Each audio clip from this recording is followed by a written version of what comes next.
Eliana Barosco. Welcome today. Tell me, please, about you, your business, life, everything. How did you come into doing the work that you do, and what is it that you do so that people can know? So thank you so much for having me here, first of all. You're welcome. What I am, more than what I do really, I am an intuitive life coach. And I know many people would say, yeah, I live and breathe this thing. I actually do, because from the moment I wake up in the morning until when I go and have my nap at night, and possibly even overnight, literally my intuitive side is working for me constantly over time. So it has become one of those things for me over the years, obviously, and with a lot of practice, that literally it's under my skin. And I do this day in and day out. Every chance I get, I douse. Every opportunity that I get, I stop and connect with my heart and start sensing things beyond the things that I can see with my eyes and hear with my ears. So fundamentally, I'm an intuitive life coach. So really what I love is for people to really feel the love and joy that comes from connecting with the true power of your senses. That sixth sense, people call it a sixth sense, but to me, it's just really an enhancement of your existing five senses. Because the five senses as we know them, touch, taste, smell, vision, they are what they are, and we take them for granted. But then the moment we actually start connecting with our heart and we create this intimate connection with our body, we find that our body starts sending all sorts of signals and sensations. And that's where we feel that there is a reality beyond the known five senses, because now we are fully connected, fully present with our body, and fully present with whatever happens outside of the reality that is our body. And our body starts really working for us. So it basically starts saying to us, oh, pay attention to this. Oh, pay attention to what is happening around your shoulder, because something has changed. There is an event or someone that came in your life, or I don't know, you read a book, you watched a movie, and that thing now is connected into your physical body, and it can be good or bad. It can be right or wrong. That there is no, it is different for each and every one of us what we consent to experience through our body. But that's what I've been doing for the last 15 years. Obviously, it is an ongoing journey for me of discovery. And it is growth, and it's everlasting development, but I'm loving it. There's never a dull moment for me. Fabulous. So what made you you were born in Italy, is that right? Yes. I was born and raised in Italy, yes. And you're now in London, in the West UK. London. Yes. Yeah. And so what made you decide to move over? Was it at that point that you moved over that you then decided to do this work, or how did you sort of get into this field? So I moved here about 25 years ago. So I came to uni. Well, I came as an au pair, class days, right? Because there's so many au pairs that come from continental Europe into England. And when I moved here, I loved it. I thought, this is it. This is where I can see myself living for eons, forever.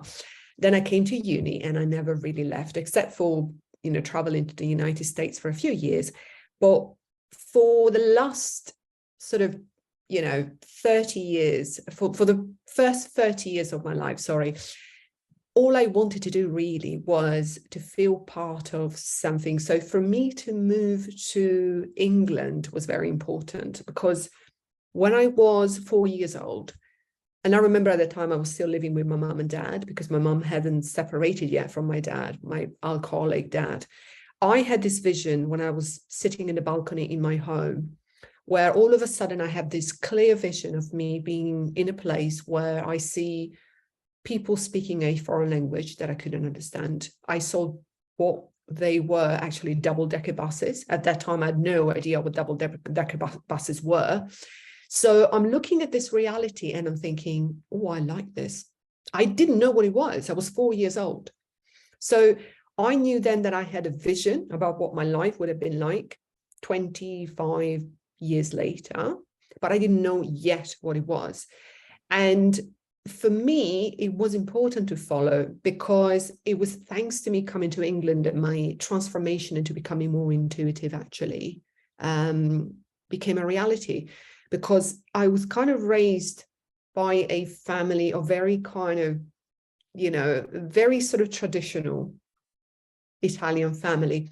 But most of all, the women in my family, my mom, all of her sisters, and my grandma and her mother before her, were all brought up feeling that they have no way to express themselves. So all of this thing about self-expression, all this thing about not really being able to realize their own lives, to really create the life they wanted, was passed from generation to generation all the way through to me, because I'm the last one of my family, really, the youngest one, so to say. And for me, coming to England was a way to say, I have enough of all this thing about conforming, of having to do what everyone expects of me.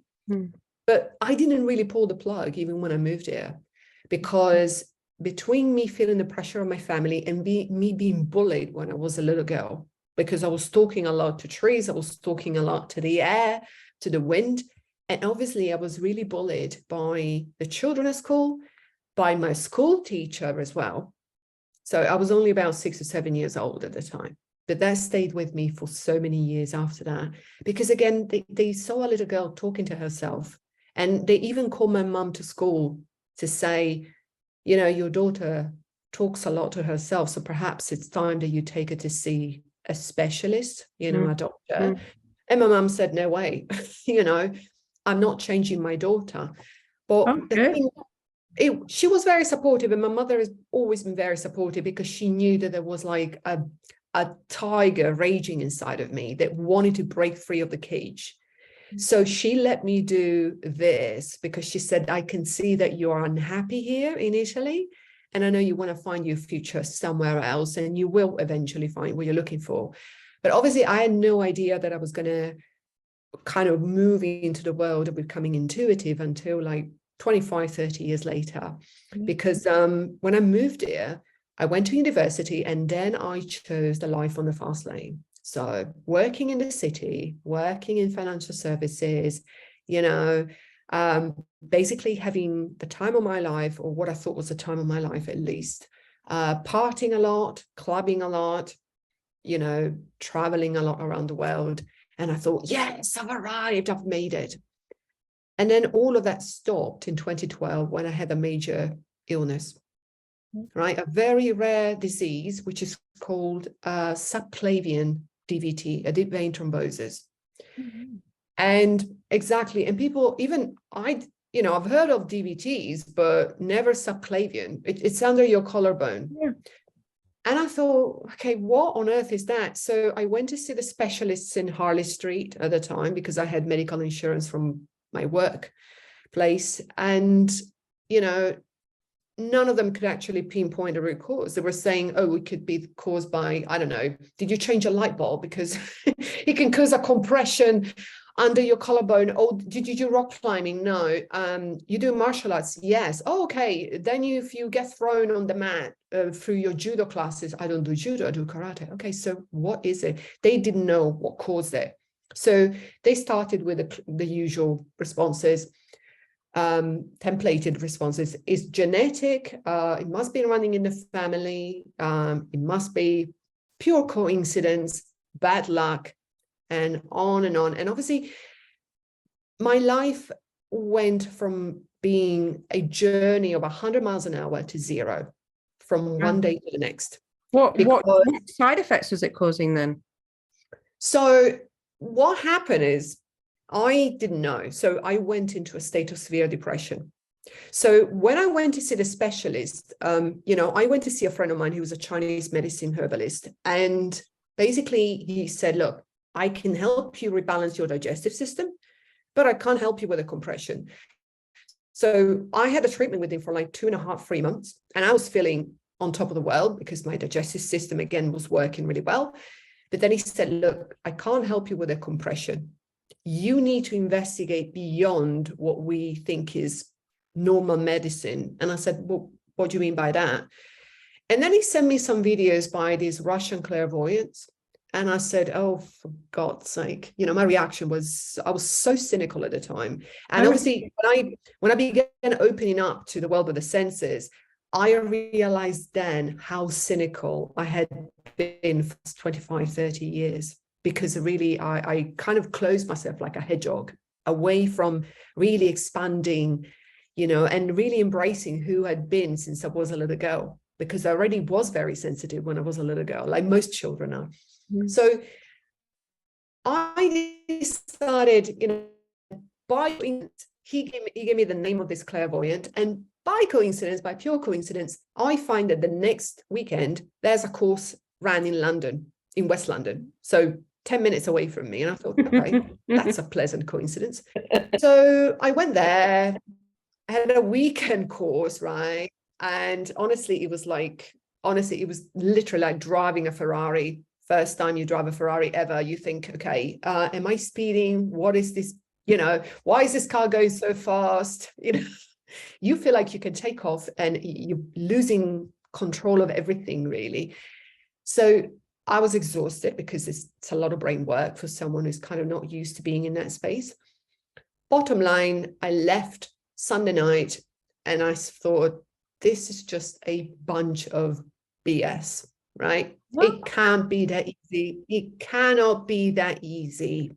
I was so cynical. Like I'm telling you, I was one of the most cynical people on the planet. And I write about it on my Facebook posts because I do, now I can see it. So, and note that by then my right arm, because of my DVT, was completely paralyzed. So my workplace had been signed off from work for like 3 months. My doctor was trying to work out for me the disability papers. So I was going to be labeled as a disabled. And that even, kind of made my depression even worse, because I was severely depressed. I even contemplated taking my own life, right? Because, well, that was it. That was the state that I was in. So I was in pretty deep. So I left the room thinking, whatever.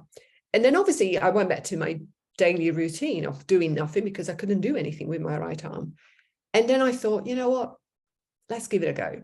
I mean, they told me that those particular methods are really good for what I have. Let's give it a go. Worst case, I can always take my own life. I can always live my life as a disabled. Worst case, I go back to plan B. So I tried the methods and didn't see anything for like 4 or 5 days.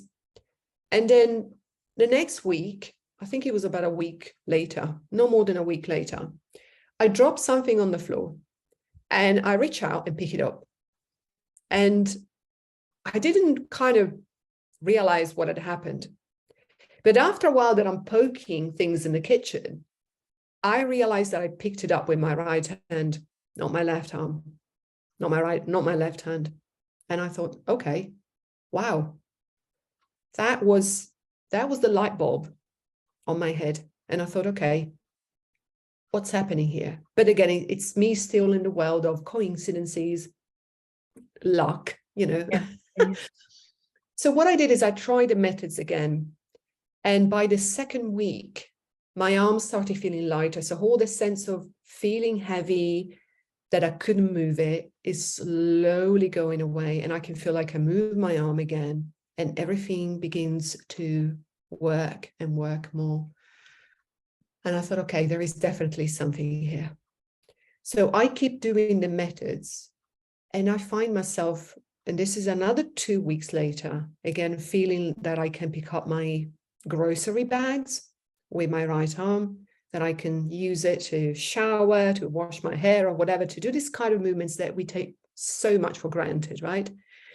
But I still didn't know what had caused this problem, this compression. So I said, okay, I wonder if it's going to work just for me to know what it is that I really want to know, because I really wanted to know what I'd done to myself. What is it that I did to myself to the point that I got there, right? And this is me opening up to the space of intuition, right? To the space that everything becomes possible. So this is another 2 or 3 weeks later, right? I called my doctor and I said, look, my arm is getting a lot better, but, I want to know if there's something else that we can do. And he said, look, I can send you to a course of physio. And, I can't guarantee anything. So I go to the physiotherapist and she looks at my posture, right? And right away, no, she gives me the exercises to do and said, see you in a couple of weeks. But she basically said, look, your scapula is bent forward. This side of your hips is kind of lopsided this way and this way and this way. And then I remember what she said as she was writing down the exercises for me and the dates when we would see each other again, to do a review. She said, I think we may very well have found the cause of your DVT. Okay. That was the other light bulb. It was a complete misalignment, Right. Complete physical misalignment, right? And obviously then I had to unravel the reason why that was, because there was it wasn't just a physical misalignment. It was the emotional upheaval that had happened over the last couple of decades that had brought me to really make it a physical thing for me. But now I knew what I had to do to get out of it. So that's when I began looking at the body as just a way to really, not just to sort of reaffirm what we feel, what we believe, but also as something that you can use to change your reality by beginning to sort of sense things around you. And in a way that you can start using your body to actually decide, okay, this stays with me, this goes, this stays with me, and this goes. A bit like a communication device, like a compass. Right. And so that's when I started training more and more. Obviously, I met all of my mentors. One of them is the one that actually hosted the Russian clairvoyance course. Obviously, I've been in touch with him ever since. He's one of my friends now. But it's been a wonderful journey because obviously I got back to full health 6 months later. I was back at the gym doing yoga, pushing weights and, doing all the exercises that you do when you're at a gym. And going back to my normal life, plus something else, that treasure that I had inside of me, that was really the power of the senses now and the power of my body to guide me. So had it actually physically gone? Is it no longer there anymore? Or is it just that you're able to manage with it? No, it's gone, because I had, it was interesting because when I actually went to, it wasn't 6 months later, it was about a year later, because I did more exercises and I was curious and I said, I wonder if it's still there or not, because dowsing and connecting to my body was saying, no. And I thought, okay, one thing is for me to believe that it's not there, but I want to actually physically see it. So I went to my doctor and my doctor said, sorry, we're not doing it. And I said, why not? Can I not have an ultrasound? Because that's what they did. They'd look at the ultrasound because the veins are very much close to the surface of the skin, right? It's the arteries that are deep within inside of your body, but the veins can be easily seen with an ultrasound. So that's how they spotted it in the first place. So I said, why not? Well, we're not going to pay for it because we already know the diagnosis, so there's no point for us to do it. It's irreversible, and all of these words that are just so disempowering, right? Yeah. So I ended up paying out of my own pockets to go see it, right? And even the doctor, when she was doing it, because she was a professional doctor, she wasn't just a nurse doing the work, she said, why are you here? You've already been given the diagnosis. And I said, I want to know, I want to know. And once she's looking, she's like, I can see that she's really pressing, right? Because that's what they do. And I'm like, okay, it's flesh and bones, I was thinking. It's not like it's a piece of paper. I'm actually feeling it. And I said, look, how much deeper do you need to look? And then she looked on the left-hand side as well, just to be sure she didn't have the wrong side. And she goes, she's looking at the screen and she's like, I don't see anything. And I said, what do you mean you don't see anything? It was supposed to be there. There was scar tissue, because it builds up scar tissue after a while. She said, yeah, it may have been there, but it's not there any longer. And let me tell you one thing. I hadn't cried for a good 4 to 5 months at that point, right? Because since I discovered that and I started working with these methods, I sort of unraveled so much about my life. So I cried my eyes out for weeks on end. But then at some point, I got to a point where I began to accept more of my past lives and working on building a better future. But when I left that room, I started crying so much, but it was tears of happiness. You know, I remember looking at the sky and thinking, oh my God, oh my God, oh my God, because now I had known that there was something special about our body, something so beautiful that now I had tapped into. And I remember calling my mom saying, Mom, you know, this is what it vanishes. And even my mom said, yeah, you still had doubts. You still had doubts that was it. That's it. You know, that was it. So for me, I was hooked from that day, because now I knew that anything that I wanted to do was actually possible. And I keep seeing it all the time, because I do it with my body, but I do it with my home as well. You know, I do it with people. I do it with my business. So it's about bringing all of these things that are seemingly impossible into the reality that is our 3D reality, what we call the 3D reality, which is not really 3D, but let's call it like this for, you know, for the sake of identifying it for what it is. But it was an amazing journey. And that's why when I decided to, you know, when I did what I did, I thought, I am never going to let go of this power ever again. I separated myself from it when I was a little girl for fear of being judged, because people were very cruel to me, you know. I was severely bullied, and I thought, I don't care what people think now. No. You know, they look at me funny, fine, look at me funny. I'm not trying to make you think or feel anything different than what you do. But I know in myself, I have a strong inner knowing now that whatever I ask for, as long as it comes from the goodness of my heart, of course, but whatever I ask for, I know it's possible now. It's within my reach. That's beautiful. Really lovely. Thank you. Amazing.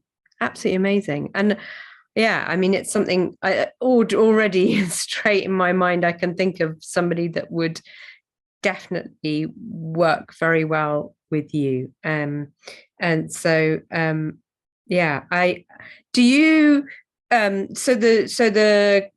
do you work on that basis in coaching? Do you allow people to sort of get to that level of being able to understand themselves, to come to an understanding of their own intuition, guidance, whatever support that they have? Yeah. So for me, the important thing is really for people to connect to their senses through their heart, because I think of the heart as being like the hub, you know, central hub, the center of our intelligence, so to say. Yeah. And then the body obviously starts speaking to us through the heart and through the senses. But most importantly, really, what I want my clients to experience is that strong inner knowing, which isn't to say that they're not going to ask other people or speak to experts. It just means that the experts and other people are going to validate what they already feel. Yeah. But in a way that they feel really comfortable, so that if someone says to them, look, this is impossible, this is never going to happen, that inner voice inside of them is going to say, yeah, you will, because I say so. And again, it's really about trusting your heart in a way that you just know that what you're asking is not out of your reach anymore, that you can do it. And you know, and you make your heart your heart becomes your companion, your loyal companion, your best friend, the one that really has your back, right? And the one that will also tell you what you need to hear rather than what you want to hear. Because I know many people, what they say to me about being intuitive, they think, well, you know, I hear voices, I think I'm hearing the voice of my heart, the voice of my intuition, but really I follow it and then I find myself in the same trap. So I feel like I'm going around in circles here. So it wasn't really my heart talking to me, it was my mind. And I get that. And I get that a lot because I too was like that, kind of second guessing what I was hearing. And even when I thought, yes, this feels really right, then I was following that lead and it was leading me to disaster. And I thought, hold on a minute, but I thought it was really my heart talking to me rather than my mind. And that is a very important question, because many people think when they hear a voice that says, oh, this doesn't feel right. But what is behind that? It doesn't feel right. Is it really your heart saying, this is not right for you right now? Or is it really your mind saying, do you know what? Don't go there because you're going to learn something new. I don't want to learn something new. I want to stay in this cozy, comfortable, very small cage that I've created for you, because at least I can predict how I'm going to feel tomorrow, rather than going in the unknown. And that's why it's not good for you. And so people, unfortunately, many times they fall in the trap of thinking that they're hearing the voice of their heart, when in fact it's actually the voice of their mind speaking to them. Yeah. But it comes with practice, right? It comes with practice, and we practice. The contrast between the heart and the voice of the mind becomes so obvious that you think, yeah, okay, it's just my fear talking to me, really. It's just, that's what it is. Because my body now, I'm more connected to my body, and my body is like giving me the signals that, yes, this food is good for me. That person is actually really good for me. And I have nothing to fear. So I know now I'm going to tread still carefully, right? Because I want to look after myself, but not in a way that I'm going to stop myself from moving forward. But it's an interesting journey, because obviously the mind is always there to challenge us, right? And many times when I work with my clients, we always do this exercise where we engage the mind as well, to see really what are the fears, what are the doubts, what are the second guessing that we do, but in a way that we see it without feeling that they're going to stop us and that's it. We have no way out. Beautiful. Beautiful. So how do you work with people? Do you work in person or do you work online? Or I used to work in person, which I can still do if someone is happy to travel to my place. I'm not saying I won't, of course. I love, the sort of personal contact, but mostly my work is online. So yeah, it was a challenge for me in 2020, because prior to that I was working online. So I was putting people on therapy beds and I was working on them. And then 2020 came, as so myself, as many other people, I had to reassert the way they were working. So that's when I started doing Zoom. And I thought, my worry was, how can I possibly translate what I do in a way that people will feel through the network, right, through the long distance network, what I want to transmit? How can I help them do the healing in a way that they will feel it? So obviously I had to kind of substitute the physical content for the power of the words and the energy that sits behind the words. And so I started doing a few sessions, individual one-to-one sessions, and people, on screen were saying, oh my God, I'm so happy about the way I feel. So I was surprised as well, because I had to transcend one of my limits about space and time as well. One thing is to say there is no space and time, but one thing is actually to make it happen on Zoom with people having to listen to your guidance while their eyes are closed. Yeah. And so eventually I started a conversion, and now it's become second nature. So yeah. So are you able to physically see them? So sometimes you probably can't, if somebody's lying down, you won't necessarily be able to see them. Yeah, I mean, sometimes they can sit up, or they can lie down if they want to, and I just guide them. Some people have different ways of connecting to their heart and their body energies anyway. So I mean, I remember once I was with a client on Zoom, going back to 2 years ago now, and she actually fell asleep as we were doing it, because she just literally, she was an insomniac, so she hadn't slept for so long. Wow. So the moment we did this, within 10 minutes, she just went, and I had to wait for her for like 4 hours before she could wake up. And she said she just couldn't believe how she had the best sleep ever the same night as well. So yeah, well, I had to be there because I had to hold the space. I can't just leave someone, to their own devices. I had to be there to hold the space and then make sure that she will get the proper clarity, whatever she was processing, whatever she was integrating at the time. It was important for me to be there, but I had to be there. And then when she woke up, she said, I just can't believe what happened to me. I from being an insomniac because of a, busy lifestyle and the problems that she had, to just within 10 minutes, just completely Beautiful. get into her own world. And for me, that was a major win, because I thought, if I can do this on just a one-to-one session after 10 minutes of guiding someone to get what they want to get, not what I want, but what they want, then there's nothing we cannot accomplish. Because the human body and the human being, we are very powerful. We are extremely powerful.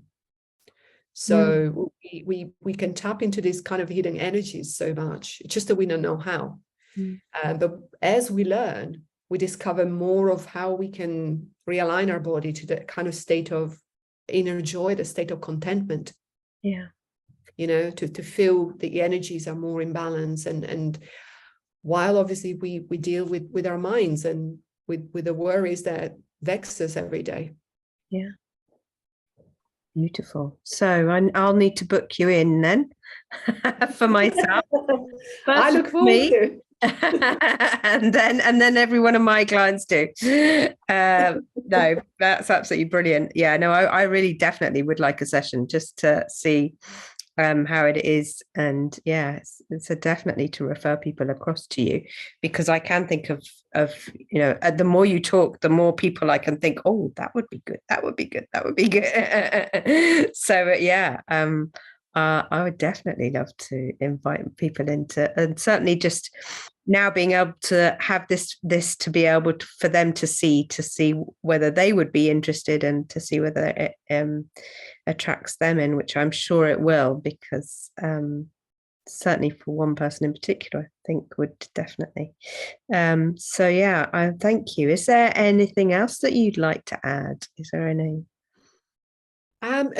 Just really something that is really close to my heart in that sense. When people hear this kind of methods, they always think, oh, you know what, yeah, it's a nice thing to have, but it sounds like larger than life, and it sounds like climbing Mount Everest. It sounds so complicated. Where do I start? How do I go? I mean, it just sounds too big for me to even be able to tap into something that is meaningful, that I can translate into XYZ in my life.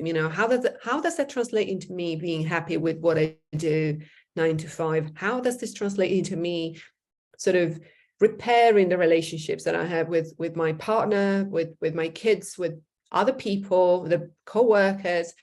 How does that translate into make me improving my health, or doing whatever I want to do that I can't accomplish right now? It's for everyone. It's not just for some kind of talented people that are floating 6 or 7 feet above ground. It's for everyone. We all are born and raised with the exact same powers. The only difference between the people that succeed at this and the ones that don't, it's just one thing: practice, nothing else. It's just practice. And most importantly is, when we practice, is opening up to the possibility that there is a different way to perceive and change things from the way we are used to, which is taking pen and paper, writing the pros and cons, and then letting the brain reason upon it, and then come out with, again, the wrong solution.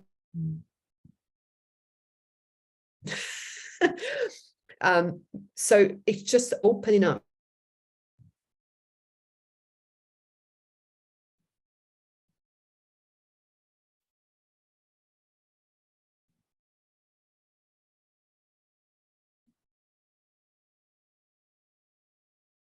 Oh no, we've lost your sound.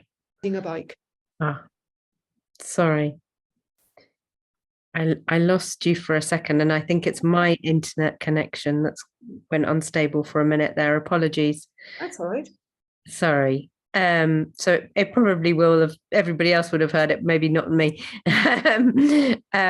But yeah, just the last couple of sentences I missed. Yeah, I was just saying that it's not just for the few gifted people. It's really for everybody, and it's like riding a bike. Yeah. You know, the more you practice, the better you get at it.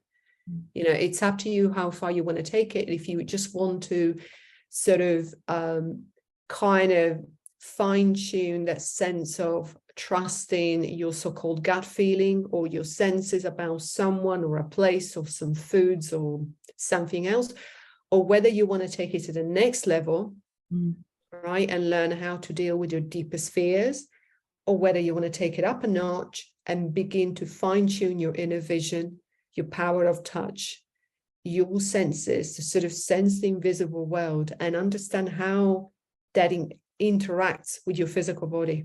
Where about your physical body is capturing the outer reality and consenting to interact with it, to the point that you are inviting unwanted energies or wanted energies as well, because they're both good or bad. What is it that you can say, sorry, out, and what is it that you can invite in? So it's larger than life, but we can then decide how we want to develop. It's up to each and every one of us. And intention really defines everything. Absolutely. That's brilliant. So one of the questions I always ask everybody, because it's been my growth and my learning, and still is my learning, is to really connect in with my emotions, because it's something that I have struggled with over time, and as a result became very unwell because of not being able to just sit and feel, which I think is quite a common thing for a lot of people, to feel comfortable with the discomfort of whatever the emotion that arises.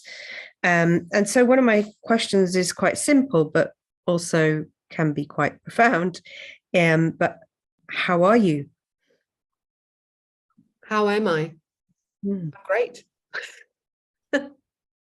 I'm loving it. Okay. I actually, I went to the Mind, Body and Spirit, this fair in Earls Court, West London, about 6 years ago, right? And this is before I started my business fully. And I remember I talked to this yogi, you know, and he looked like 70, but I think he could have been way older than that. And he read my palm, which I'd never had anyone do, right? But my mentor was saying, oh, go see him. He's brilliant. He's great. So he started reading my palm, and he pretty much confirmed everything that I'd been through and what was going to happen if I was going to go, you know, with the same emotions and with the same beliefs. And he actually said something that stayed with me. And he said, no matter what will happen to you in your life, you will always have your inner joy to fall back onto. So he literally just didn't read my palm. He read through me, because what I felt when I tapped into this inner power, all I can describe it is inner joy. And I know that life is going to throw whatever at you, because, you know, I suffered same as everyone else, really. I had my own traumas. I suffered the loss of so many people in my life in the last 5, 6, 10 years. I had failed relationships. I had physical problems as well that tried me to the point that I wanted to take my life, right? So I've been tried as much as everyone else.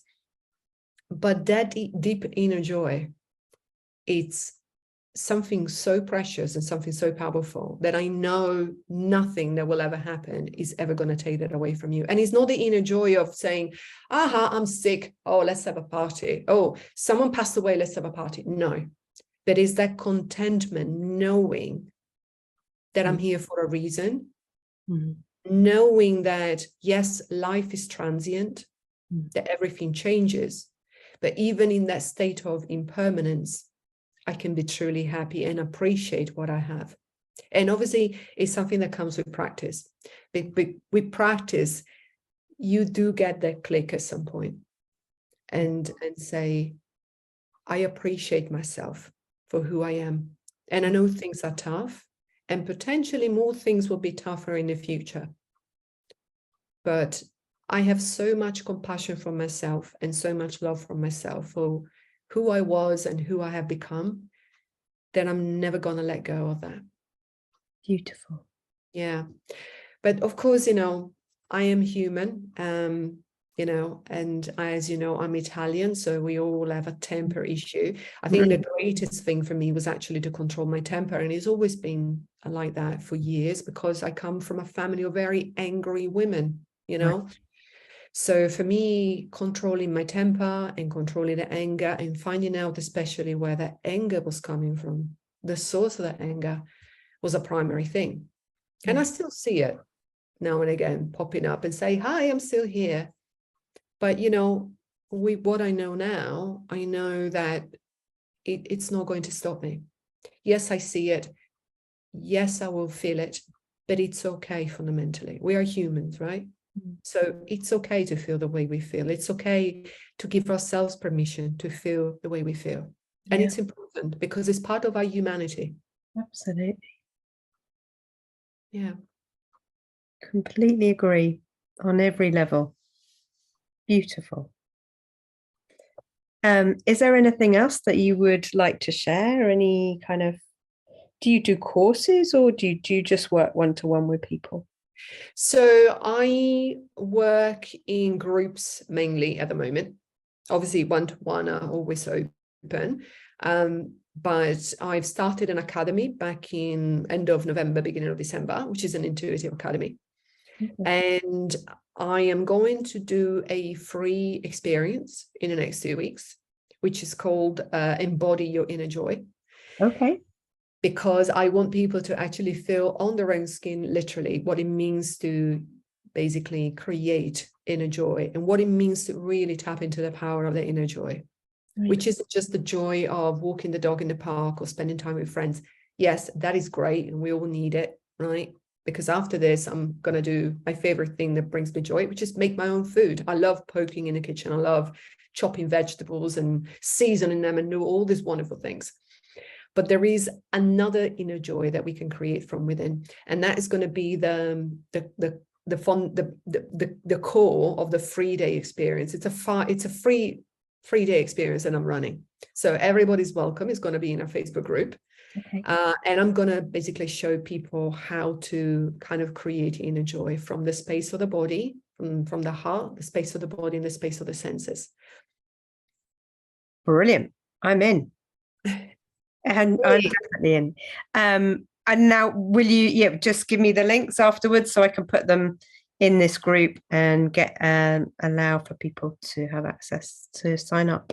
That would be great.